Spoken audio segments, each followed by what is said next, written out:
What are some of the overlooked details that take a luxury kitchen from ordinary to extraordinary?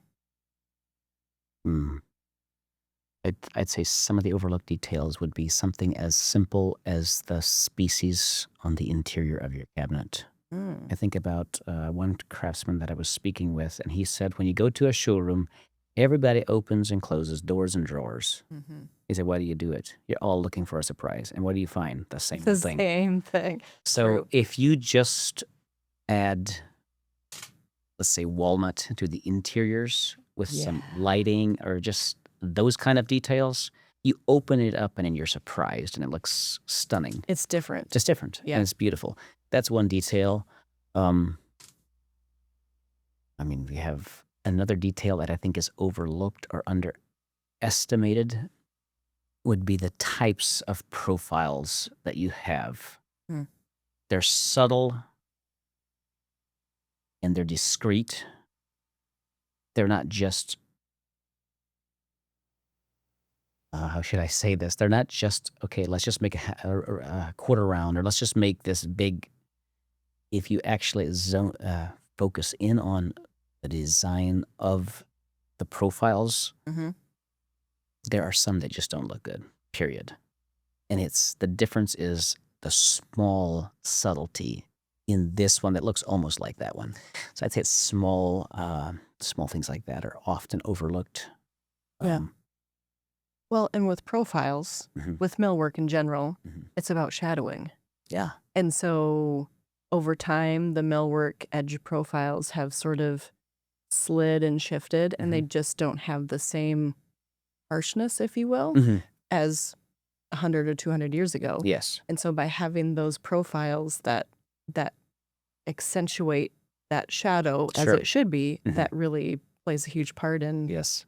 how it There's appears. also the thing of the materials you're using. For example, if you use a premium hard maple for your painted products instead of a poplar, they're both Mhm, hardwoods, mhm. but there's a big difference in the density, how hard they are and how heavy they are. When you close that maple door, you've gotten so many compliments from people who have know nothing about woodworking to speak of. They're like, "That door is so heavy. What is that?"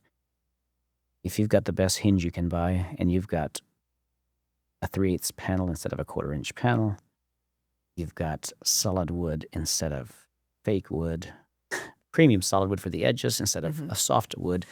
There's just small details like that that actually feel as different as closing, let's say, an economy car door versus a luxury car door. Sure. There's a different feel when you get inside a car and the dome light comes on softly. Mhm. It's a small detail.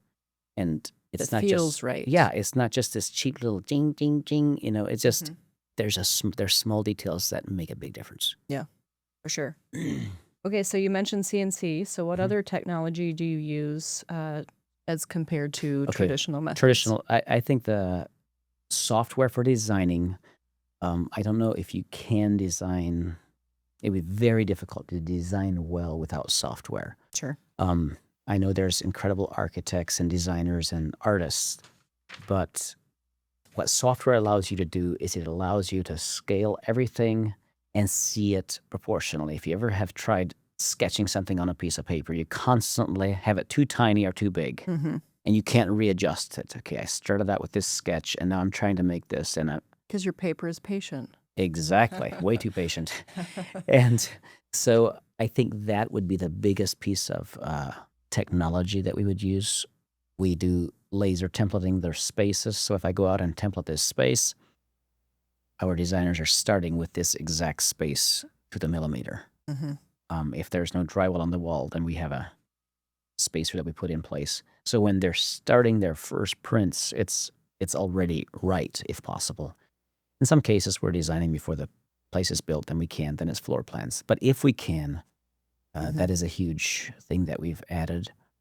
Um, and then when it comes to like finishing, we don't use paintbrushes. I know there's high-end companies that still brush paint, so it's hand brushed. Mhm. You're not getting a higher quality finish. If you want that look, then it's great and it's cool. But finishes have evolved. Um, we do use a 2K poly, and we use it because of how durable it is, how hard it is. But then we use very expensive guns to spray that. That I don't think you can get that look with hand brushing. So there's Mhm. areas where I say let's use technology where it helps us. Mhm. And I would say in the design side would be the biggest thing because I could take that design and build it with more primitive equipment and get the same results. It would just take longer. Sure. But I would say that's probably the biggest thing that I can think of off my head. Okay. So you've been in the industry for quite some time, and how do you balance timeless craftsmanship with evolving design trends? You get it much into trends, or it's pretty timeless We throughout? avoid them as much as possible. We don't push them, and most of the clients that come, obviously, we always ask them, what's your style, what's your time, Yeah. what's your desire, and typically, the clients that come have already seen our work and want what we do. There are some clients who come and say, "Hey, I love your quality, but I like modern. I like really, seamless modern." And we do that, but it's a smaller percentage. So I would say we typically, if they say, "Hey, I'm thinking of this, I'm leaning this way," almost all you have to do with most clients is tell them our product is going to last for a very long time unless you're planning to change it out in 10 years. I would recommend to go as timeless as you can. Mm-hmm. And most clients are like, yes, of course, we love that. Mm-hmm. So and there's spaces where you want something really You cool could be and a little modern. more out of the box. Yeah. Yeah. And we do that, but that's not our 90% job. So those more edgy things would be more of like a slab door where it's full overlay. It's not inset. It's not panelized or anything. And then maybe color. That would be about as where you would get as edgy for design trends. Yes, I would say we have one project right now. It's out of state, and we're doing this entire wall where the wall and the doors are all the same material. And if it wouldn't be for the handle on the door, you wouldn't know there's a door there. Mm. And so, but when you open the door, it's just so that would be very modern. It's on a 57th floor of a high rise in a big city. So it's nice. It's like a luxury condo, but it's really nice. It's going to be very stunning, but it is not our everyday. Sure. It's not our everyday thing. Yeah. So out of state, are you throughout the U.S., certain areas? We are. We usually go. I say we go where our clients need Take us. you? Yeah, yeah.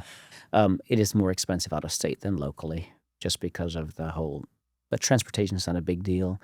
The biggest thing you need out of state is two things. You need a designer there Mm-hmm. because our industry is designer driven, and you need installers because your product will never look better than the quality of the install. That's so true. You can have something so amazing and Mhm. have a crummy install and it Yeah. looks cheap. Yeah. You can have an inexpensive something and Mhm. have a great install Yes. and it looks amazing. Yeah, that's So true. true.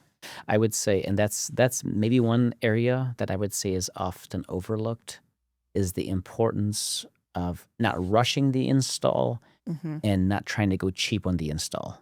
We've had a number of times where clients want to install their own thing to be cheaper, and then we're supposed to come back and fix it because we didn't design it well enough for their installer to handle. And yeah, there's always things that the installer has to catch on the fly, but um, a good install is very important to us. And so we have several designers that we work with out of state, and one of them in particular has a really good install crew. And it's just crazy to be able to build this space, send it, and then show up and see the finished product and say, okay, Looks amazing. my name's on there and I'm fine with it. Yeah. Because there's some installs where I don't want my name on there. Mm. I'm okay selling it to them. Mm-hmm. So you guys also install We do. Yeah. Yes. locally. Locally, Yeah. we do install out of state. It's just more expensive. I just say you Yeah. need to pay travel and time. Yep. Yeah. Okay. What do you wish more clients asked about or understood before starting a custom cabinetry project? I don't know if I want them to ask, but I do want them to understand that um, I think I would like them to understand the difference between what we're doing and what is standard and normal. Like Mm. for them to understand that is what creates trust. If they don't understand that, then we're ripoffs. Mhm. And I can't work with somebody who doesn't trust me or double guesses every number I give them. Sure. If they think I'm just high priced because I can, then there's not that level of trust. And trust is such a key ingredient with any business interaction. Mhm. When somebody trusts you, then they know you're not trying to gouge them because you know they have money. Mhm. I think that's the Try biggest thing I'd like them to understand. their best interest at heart. Yes, Mhm. because I want to sell it as cheap as I can while making as much money as I can with everybody being perfectly happy and Mhm. fair. Like that's the goal. So we're not trying to just say, we don't need you guys. We're tripling our price. That's not happening. Yeah. One piece of advice you'd offer someone building their dream home. Get with a designer that you trust and then listen to them mostly.